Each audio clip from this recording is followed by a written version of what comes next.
समजल्या जाणाऱ्या महाबळेश्वरमधील पॉइंट्सच्या ब्रिटिश अधिकाऱ्यांच्या नावांना आता हिंदू एकता आंदोलन समिती आणि भाजपच्या वतीने विरोध करण्यात आलेला आहे। महाबळेश्वरमधल्या सर्वाधिक पॉइंट्सची नावे ही इंग्रजी आणि ब्रिटिश अधिकाऱ्यांच्या नावांवरून ठेवली गेलेली आहेत। ब्रिटिश अधिकाऱ्यांची नावे बदलून क्रांतिकारकांची नावे या पॉइंट्सना देण्याची मागणी भाजपने केली आहे।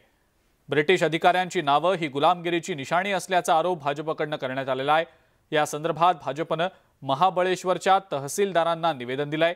पॉइंट्सची नावे बदला नाहीतर भाजप स्वतः ही नावे बदलेल असा इशारा सुद्धा दिला गेलेला आहे। महाबळेश्वरचा इतिहास आपण जाणून घेऊया। ब्रिटिशांकडून खरं तर महाबळेश्वरचा विकास करण्यात आलेला होता। 1826 मध्ये ब्रिटिशांची महाबळेश्वरमध्ये वस्ती होती।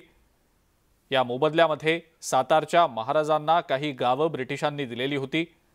महाबळेश्वरचा मालकम पेठ असा उल्लेख आढळतो। महाबळेश्वरमध्ये ब्रिटिशांनी स्ट्रॉबेरी सारखी पिकं आणली। जे ब्रिटिश अधिकारी होते, इंग्रज अधिकारी होते, त्यांचं सुट्ट्या घालवण्याचं हे एक आवडीचं ठिकाण म्हणून महाबळेश्वर ओळखलं जात होतं। ते निवेदन हिंदू एकता आंदोलन तसंच भारतीय जनता पार्टीच्या माध्यमातून देण्यात आलं।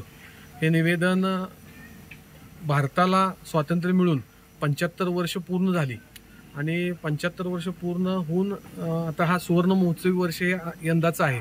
परंतु गेले 75 वर्षात या महाबळेश्वर तालुक्यातील महाबळेश्वर शहरातील जे पॉइंट आहेत त्या पॉइंटना अजून इंग्रज जे अधिकारी होते त्यांचीच नावं अजून त्यावेळेपासून आहे। परंतु भारताला 75 वर्ष स्वातंत्र्य मिळून झाले, परंतु महाबळेश्वर स्वातंत्र्य झाले का नाही अशी एक मनात शंका येते।